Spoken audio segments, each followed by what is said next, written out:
en el intestino. Es decir, que alimentación intermitente quiere decir que es una sonda con una alimentación que va por goteo, es decir, va despacio y en lapsos, y entonces se tolera mejor en el intestino. Y como inconvenientes, no diría desventajas, pero si no, yo lo trato como inconvenientes, es que no está indicada a largo plazo, por lo que les decía, porque es muy incómoda, también es antiestética, y que también produce erosión nasal. Es decir, produce una erosión, una lastima en la cavidad nasal. Entonces, eso es una de las ventajas e inconvenientes. Si podemos pasar a la otra. Entonces, la sonda nasogástrica la tenemos ligada, en este caso, porque nos atañe el tema de nutrición, a la nutrición enteral. Entonces, tenemos dos tipos de nutriciones, la enteral y la parenteral. Lo vamos a ver hoy. Entonces, son dos conceptos que tienen que tener bien claro porque muchos lo confunden. Entonces, ¿qué es la nutrición enteral?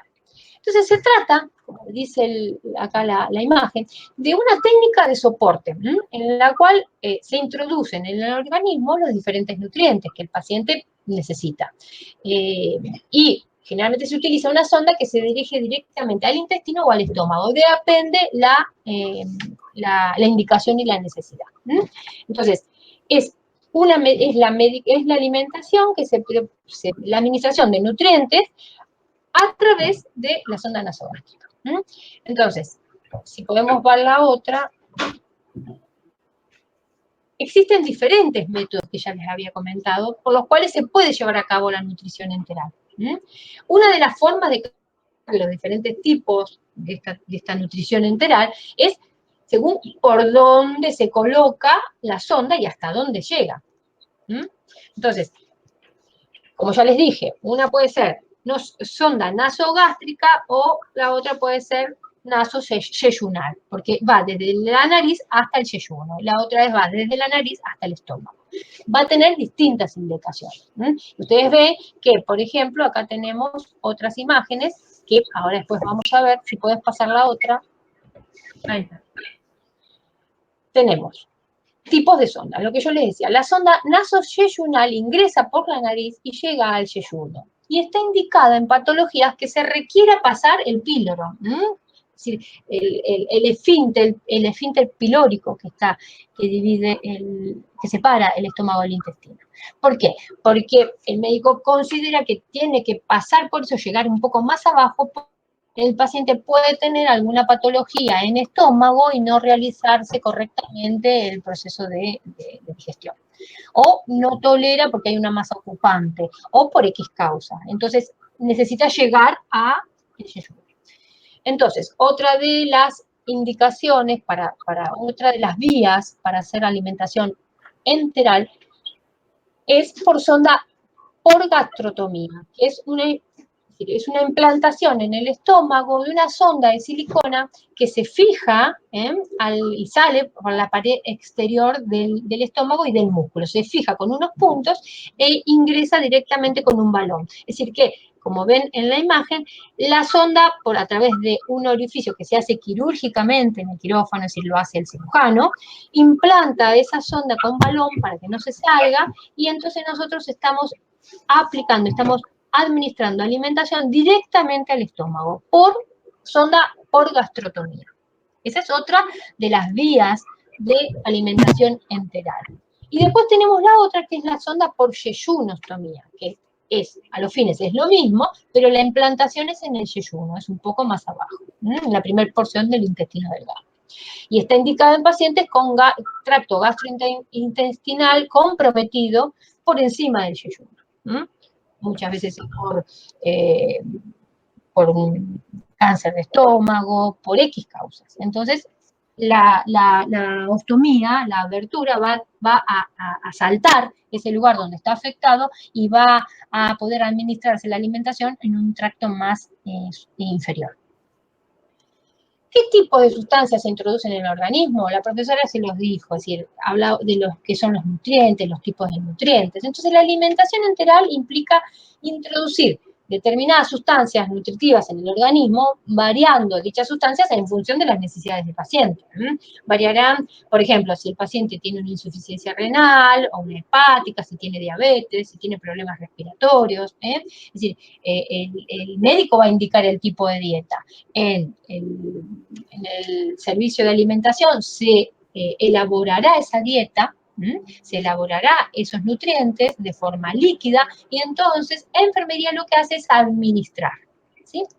También el estado de desarrollo del sujeto, por ejemplo, en los bebés se utiliza la leche materna, es decir, el tipo de sustancia va a variar y se tiene en cuenta, entre otras cosas, el contenido calórico, proteico, pudiendo ser hiperproteico, normoproteico, hipocalórico, es decir, va a depender el tipo de dieta que la dieta la va a indicar el médico. La va a elaborar en el servicio de alimentación y la vamos a aplicar nosotros, enfermería, en el servicio. También existen dietas especiales para aquellos pacientes con distintas patologías. ¿En qué casos aplicamos nutrición enteral? La nutrición es una técnica, como dice, de elección en todas aquellas situaciones en que el paciente presenta o una desnutrición o riesgo de padecerlo, tiene alguna dificultad para deglutir, el efecto, el reflejo de deglución está abolido, o la negativa voluntaria, es decir, no quiere comer o tiene una falta de apetito importante en donde pone en riesgo la calidad de nutrición. O también puede ser debido a una lesión, una enfermedad o un trastorno mental. Fíjense que hay muchas situaciones que ameritan la nutrición enteral. Y como puse abajo, dicho de otro modo, se usa tanto en pacientes sin capacidad de ingerir, con una capacidad muy disminuida o que se niegan a hacerlo a pesar de tener la capacidad funcional para ello. Creo que con esto estamos, sí, porque este es el otro tema, lo que quiero que les quede claro, si pues para atrás, lo que quería, sí, porque eso ya pasé para el otro tema. Lo que quiero que les quede claro que hay una diferencia. Sí, es una diferencia, hay una diferencia en la alimentación enteral y parenteral. Ahora la vamos a ver a la parenteral, pero quiero que les quede el término. Acuérdense que cuando hablamos de todo lo que es enteral, se refiere al intestino, al tracto gastrointestinal. Cuando hablamos de una, ustedes van a escuchar gastro. Profe, no se escucha. ¿No se escucha? ¿Hola?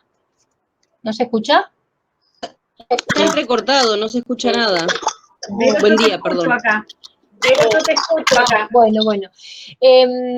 Quería que les quede bien claro el término enteral, que está relacionado con el intestino. Acuérdense, enteral con intestino. Cuando ustedes van a familiarizarse con términos como gastroenteritis, se refiere a una inflamación o infección del tracto gastrointestinal, del intestino. Porque parenteral es otra cosa que ya la vamos a ver cuando veamos todo el tema de venocrisis, pero que les quede claro, relacionen lo enteral con intestino, y entonces se van a dar cuenta que es la alimentación que se realiza a través de la sonda nasogástrica o de la gastrotomía o la yeyunostomía. Después vamos a ver la otra alimentación. Esto hasta acá te dejo, Ceci, para que sigas con el otro tema. Dale, estamos ya sobre horario, pero no sé qué hacemos, si continuamos hasta terminar. Yo no tengo problema, no sé, los alumnos. No sé, los chicos, si alguno mejor graba, porque así ya terminamos con líquidos y electrolitos. Claro. Yo preferiría. Acá hay una consulta, si preguntan por la toma del parcial. La fecha del parcial es el 29 de septiembre y no entra nutrición parenteral. Eso lo que estamos viendo ahora no entra. Entra de unidad 1 a unidad 5, chicos. Así que eso está, hasta signos vitales. Tal cual, hasta signos vitales. Bien, entonces voy a continuar con, esperen un ratito que coloque la pantalla, con líquidos y electrolitos. A ver, si lo puedo colocar ahí. En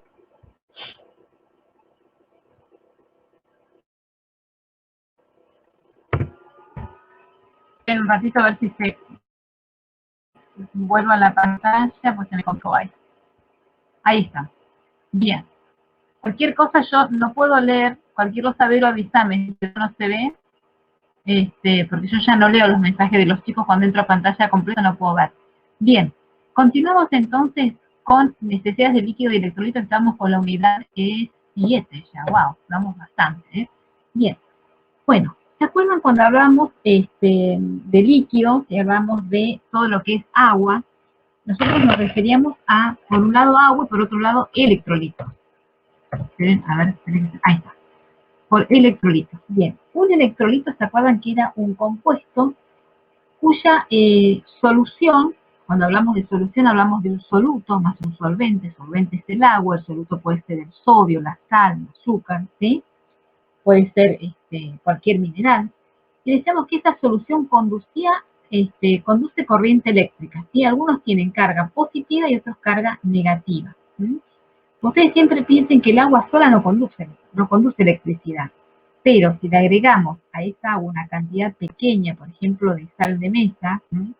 la hacemos eléctrica, la hacemos que pueda conducir electricidad. ¿Por qué? Porque el sodio es un electrolito, ¿sí? Es decir, que tiene una carga eléctrica. En este caso, ustedes ya van a ver que pueden ser cargas eléctricas positivas, como son los cationes, y puede haber cargas eléctricas negativas, como son los aniones. ¿Por qué cuando hablo de líquidos hablo de agua, tengo que hablar de electrolitos? ¿Por qué? Porque es tan fundamental que ustedes sepan que hay cationes y que hay aniones, y que son fundamentales para la función de la célula. Porque si recuerdan membrana celular, ¿se acuerdan en biológicas la membrana celular, que es una membrana semiimpermeable, que deja pasar sustancias de un lado hacia otro? Y esas sustancias que deja pasar en agua y también electrolitos. ¿Sí? Y estos electrolitos son fundamentales para la vida.